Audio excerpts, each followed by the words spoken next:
And welcome to this extraordinary meeting of the Constitution and Ethics Committee of Cambridgeshire County Council. This meeting has been called following a recommendation of the Audit Committee that we should meet as soon as possible to resolve a number of issues relating to code of conduct and so on. The fire protocol is that if there is a fire, please do not mash Councillor Maguire on your way out of the fire doors, which are immediately behind you. There is no alarm testing planned. We ask you, please, to wear face coverings if you are moving around the room. And for those of you who wish to speak, please raise your hands. I will make a note of your name and call you in order. Can I remind members that it'd be helpful to have your phones turned to silent or vibrate only. And welcome to those of you who have not been to Gamlingay Eco Hub before, Cambridgeshire's greenest public building. You'll be pleased to know. So we move on, and the first item on the agenda is apologies for absence and declarations of interest. Mr. Mills, do we have any apologies for absence?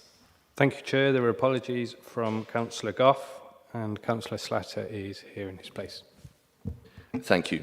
Do I have any declarations of interest from members? There being none, I move on now to item number 2, which is conflicts of interest guidance for members. Our monitoring officer is to introduce this. Fiona.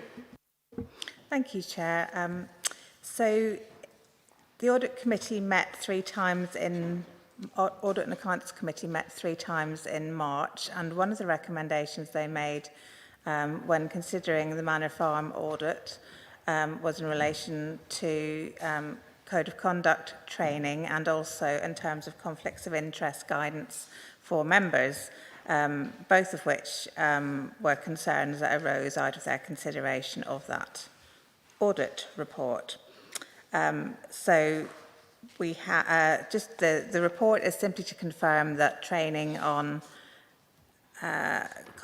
code of conduct, which included conflicts of interest, was provided to members in May by Simon Goacher, who's with us today.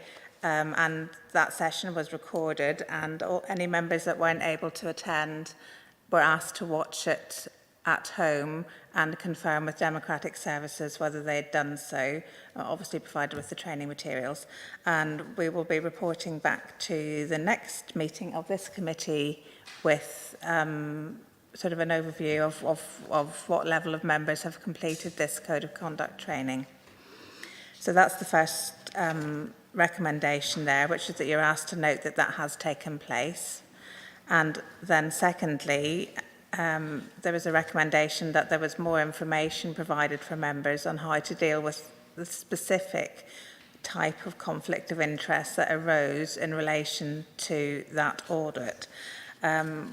Obviously, we have the Code of Conduct, we have the Member Officer Protocol in the Constitution, but it was felt that specific guidance and procedures were necessary in the event that a councillor had an interaction with the council that was a non-simple, non-routine transaction, and then a procedure would kick in where the Chief Executive would have sight of that, the Chief Officer for that area would have sight of that, and there would be a process to ensure that it was not there was no interactions at the sort of very lowest officer level, so that there were protections in place for both councillor and officers in that situation.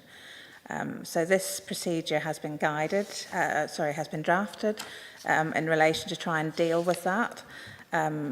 The recommendation is that it would be attached as an appendix document to the Council's Code of Conduct, which would need a recommendation to full council as an amendment to the Constitution.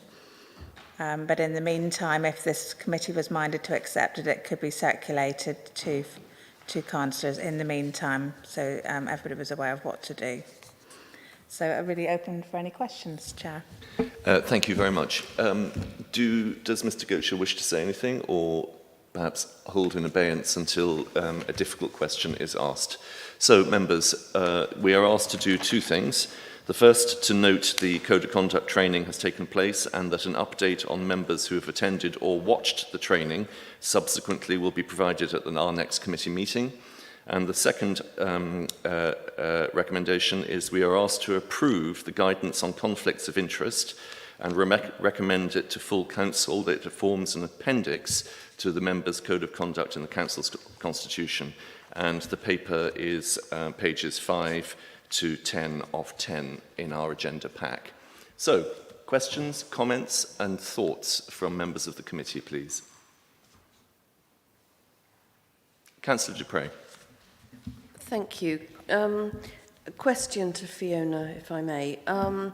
The bulk of the guidance, as I read it, is around managing conflicts of interest that occur entirely within the authority. I.e., if you have one role within the authority and it has a relationship with another, or could have a relationship with another role that you have on this authority, or decisions that you make in that context. I think the more complex issues can be, and I realise that this has sprung from a matter which is entirely within authority. But the more complex local government becomes, the more conflicts there are between different tiers of government. And just to give you a for instance of that, I was chairing the Combined Authorities Overview and Scrutiny Committee yesterday, where we were considering who should take on various lead member roles in keeping an eye on, scrutinising the business of the combined authority in its different aspects. And we felt that it was necessary to have someone keeping an eye on what the combined authority was doing on climate change. And the ruling was made that because I was a member, because I was the chair of the Environment and Green Investment Committee on the County Council, that created a conflict of interest with my scrutinising what the combined authority was doing on that. And I don't think it's possible. Firstly, I don't agree with that, and I have taken that up directly because it was a ruling by the legal officers at the combined authority.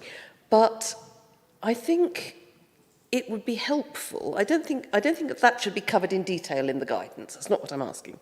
But I think there are some for instances that really need to be worked through, and where some guidance would be, and case studies maybe, would be really helpful to help us work out what the conflicts of interest actually could be between the tiers, given our roles on this authority and what we might do elsewhere.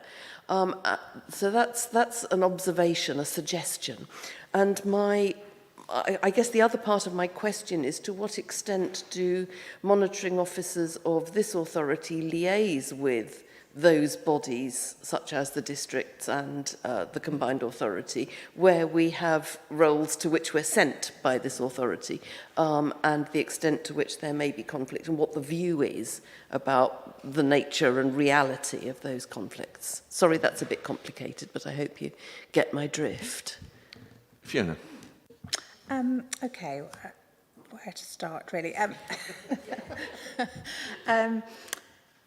It's not been a particular issue that's been raised with me in terms of conflicts with the combined authority before, but obviously there has been issues with members who are maybe dual or triple hatted with parish and district council roles, and inevitably what happens is that I just advise those members when they come to me for advice on how to act in a certain situation. In terms of how I liaise with the other authorities, I do host a monitoring officers meeting for the county, where we will discuss issues such as that, which have applicability to all of us. So that may be one that we could bring to our next meeting and have a chat about how that might work, to get something in place sort of county-wide, if that's possible.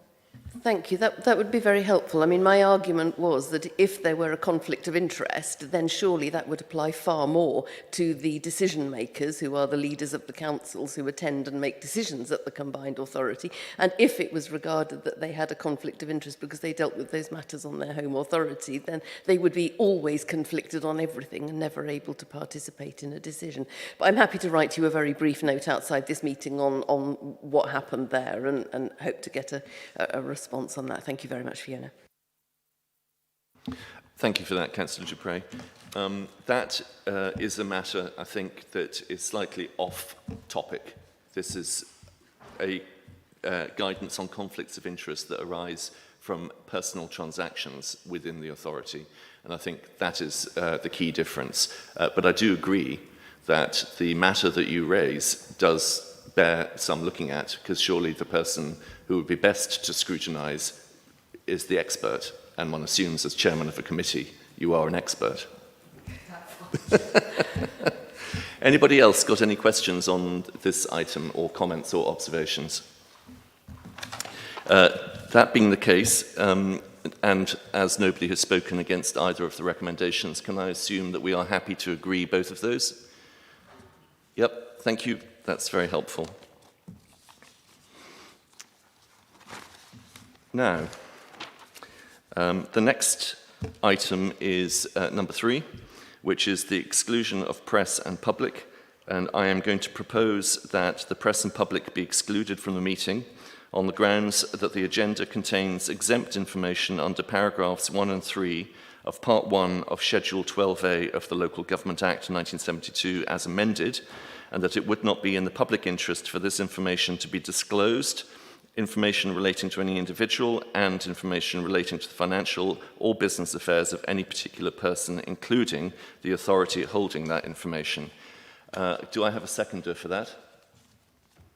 Councillor Dupre, thank you. Are we all in favour of moving to closed session? Thank you very much. There will be a short delay as various events take place to ensure that we remain in confidential session.